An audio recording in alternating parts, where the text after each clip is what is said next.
আপনি জানেন কি মহাবিশ্বেরও নিজস্ব একটি শব্দ রয়েছে? গভীর সমুদ্রের শব্দ কেমন হয়, বা একটা তিমি মাছ কিভাবে গান করে? আজকের এই ভিডিওটিতে আমি আপনাদের শোনাবো এমন কিছু শব্দ যা আপনি এর আগে কখনো শোনেননি।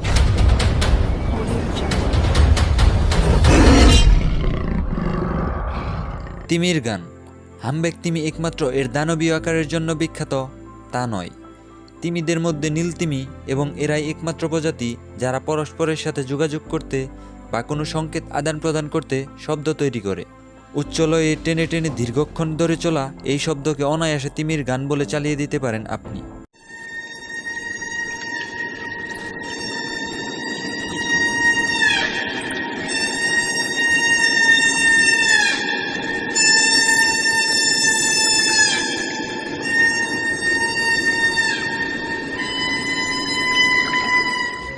গবেষণায় দেখা গেছে শুধুমাত্র পুরুষ হামবেকরাই এই অদ্ভুত শব্দ করে।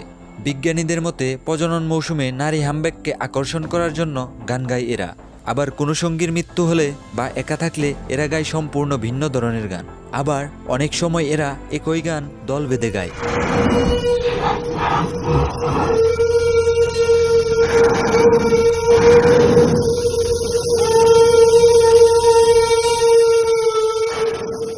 সমুদ্রের গভীরের শব্দ। সমুদ্রের গভীরের শব্দ কেমন হতে পারে তা জানতে চাইলে নিশ্চয়ই সমুদ্রের ঢেউ আছড়ে পড়া বা মাথার উপর উঠতে থাকা শ্রীগালের ডাকের শব্দ শুনতে পাবেন আপনি। কিন্তু কখনো কি ভেবে দেখেছেন সমুদ্রের গভীরের শব্দ কেমন হতে পারে? 2018 সালের মে মাসে বিবিসিআর দীর্ঘ 10 ঘন্টার একটি ভিডিও সিরিজ ছাড়ে, যেখানে সমুদ্রের প্রাণীজগতের দুর্দান্ত ফুটেজ ছিল। এবং সবচেয়ে উল্লেখযোগ্য বিষয়টি হলো ভিডিওটিতে কোনো ব্যাকগ্রাউন্ড মিউজিক বসানো হয়নি, ছিল শুধুমাত্র সমুদ্রের পানি এবং এর বাসিন্দাদের অকৃত্রিম শব্দ।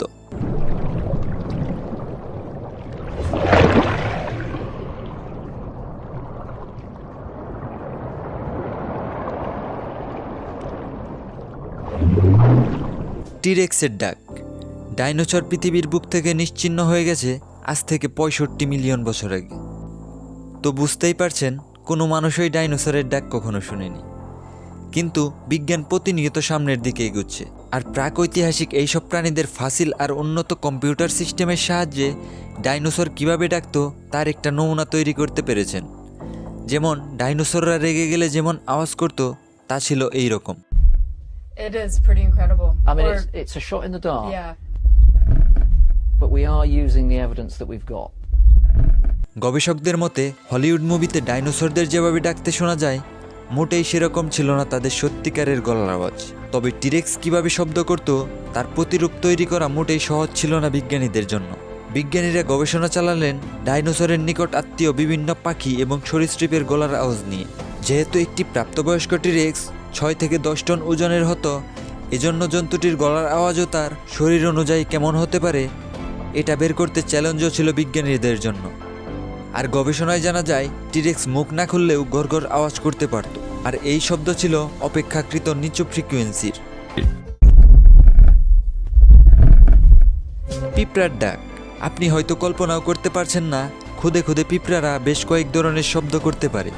কিন্তু বিজ্ঞানীরা পাতার মধ্যে মাইক্রোফোন স্থাপন করে রেকর্ড করেছেন পিঁপড়াদের কোর্স, যা শুনতে এইরকম। এই ধরনের শব্দ করে পিঁপড়ারা তাদের সঙ্গীদের খাবারের জন্য ডাকাডাকি করে। আর কোনো পিঁপড়া যদি কোথাও আটকে যায় বা ফাঁদে পড়ে তবে সম্পূর্ণ ভিন্ন রকমের শব্দ তৈরি করে এরা। আর এই শব্দের মাধ্যমেই সঙ্গীদের কাছে সাহায্য চায় পিঁপড়েরা।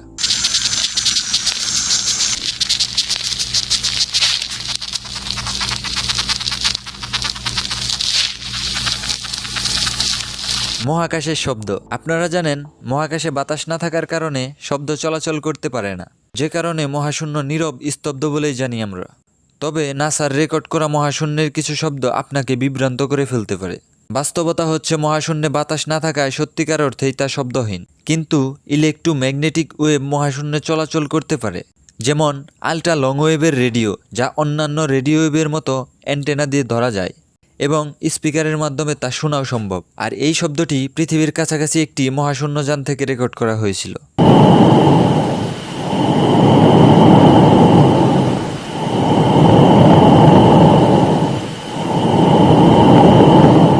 2001 সালে বৃহস্পতি গ্রহের পাশ দিয়ে উড়ে যাওয়ার সময় মহাশূন্যযান ক্যাসিনি রেকর্ড করেছিল এই শব্দ।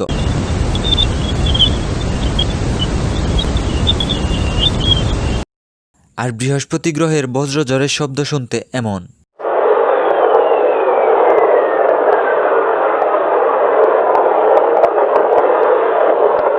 এটি একটি ধূমকেতুর পাশ দিয়ে উড়ে যাওয়ার সময় রেকর্ড করা শব্দ।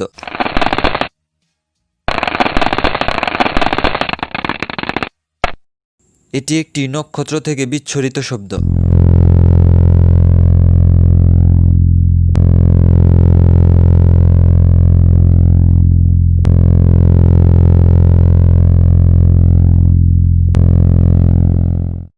আজকের ভিডিওটি থেকে কোন শব্দটি আপনার কাছে সবচেয়ে ভালো লেগেছে তা অবশ্যই কমেন্ট করে জানাবেন। ভিডিওটি ভালো লাগলে লাইক করবেন এবং শেয়ার করে বন্ধুদের দেখার সুযোগ করে দেবেন। পরবর্তীতে আরও নতুন ভিডিও পেতে আমাদের চ্যানেলটি অবশ্যই সাবস্ক্রাইব করবেন। পুরো ভিডিওটি দেখার জন্য আপনাকে অনেক অনেক ধন্যবাদ।